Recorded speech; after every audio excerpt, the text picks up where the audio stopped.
สำบายดีพ่อแม่พี่น้องป้องปายตอนนี้เรากำลังเลี้ยงแถวสิขึ้นรถไฟเนาะ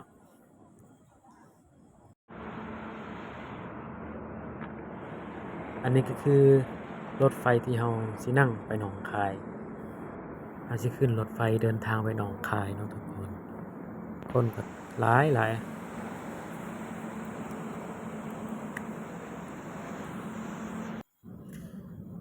อันนี้คือเราขึ้นรถไฟแล้วเป็นบรรยากาศข้างล่าง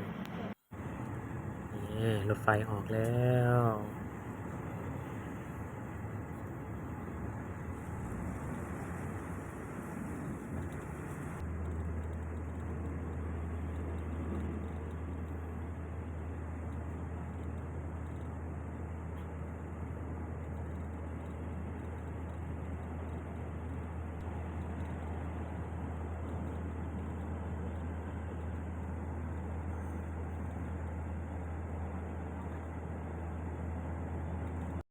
โอ้วิวข้างทางสวยงามพี่น้อง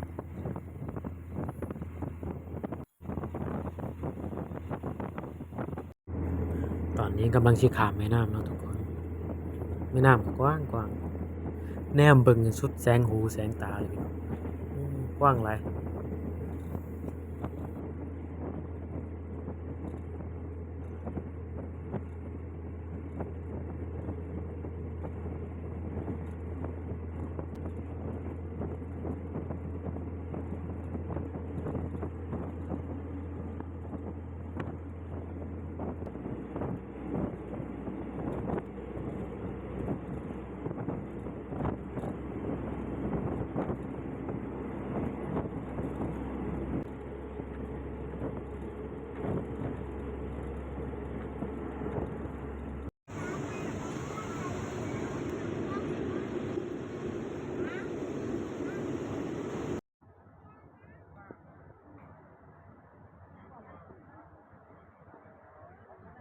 ตอนนี้เราก็ฮอดหนองคายแล้ว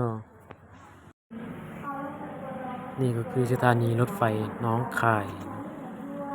อันนี้ก็คือขบวนรถไฟที่เรานั่งมา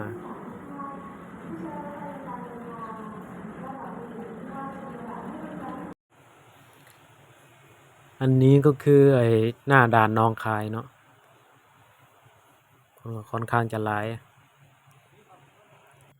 ตอนนี้เราก็ขึ้นในรถทัวร์กำลังสิข้ามไปเวียงจันทน์เนาะทุกคน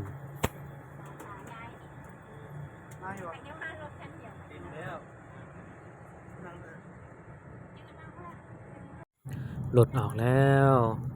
กำลังกำลังข้ามสะพานข้ามไปเวียงจันทน์เนาะทุกคน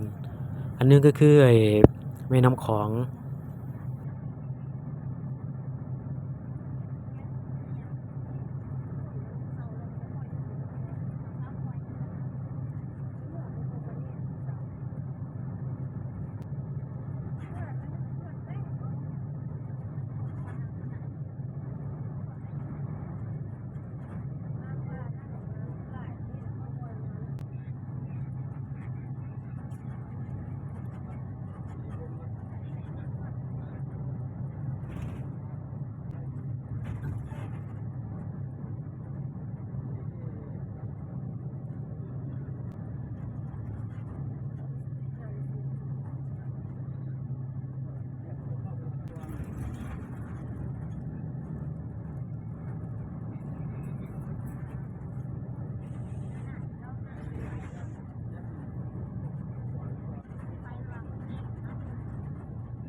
ฮอดฝั่งลาวแล้วทุกคน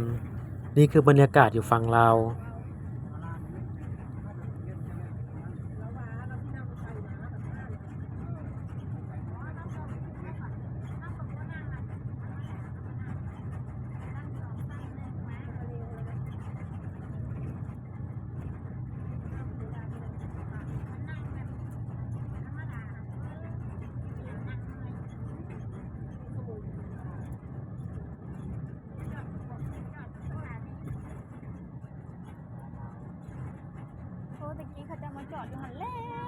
อันนี้ก็เป็นหน้าด่านเวียงจันทน์เนาะทุกคนคลิปเราก็จบลงเพียงเท่านี้ทุกคนฝากกดไลค์กดแชร์กดติดตามนี่เด้อ